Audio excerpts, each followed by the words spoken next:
Tuwing ika-25 ng Pebrero sa Pilipinas, ating inaalala ang diwa ng EDSA. Ngunit ano nga ba ito? Bakit natin ito inaalala at gaano ito kahalaga? Halina't alamin ang maikling kasaysayan ng 1986 EDSA People Power Revolution dito sa Bite Sized.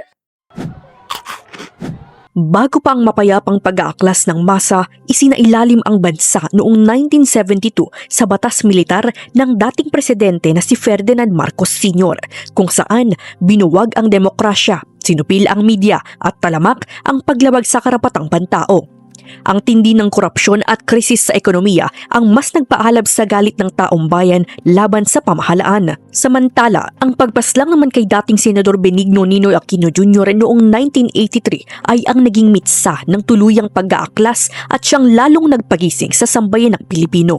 Sa gitna ng lumalakas na panawagan para sa pagbabago, idinaos ang snap elections noong ika-7 ng Pebrero 1986 kung saan nagharap sina Marcos Sr. at Corazon Aquino.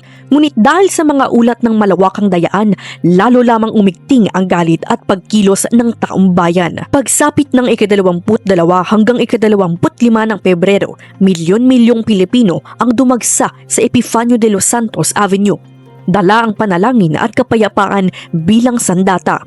Sa panawagan ni Cardinal Sin sa Radyo Veritas, napatalsik si Marcos at nanumpa si Aquino bilang bagong pangulo sa gitna ng mapayapang pagkakaisa. Nang dahil sa EDSA People Power Revolution, nanumbalik ang demokrasya. Naitatag ang 1987 Constitution na nagpatibay sa pagprotekta sa karapatang pantao at naglimita sa kapangyarihan ng isang pangulo. Higit pa sa isang makasaysayang tagpo, ang revolusyon ay paalala na ang kapangyarihan ay nasa mamamayan at ang kalayaan ay mahalagang protektahan at ipaglaban.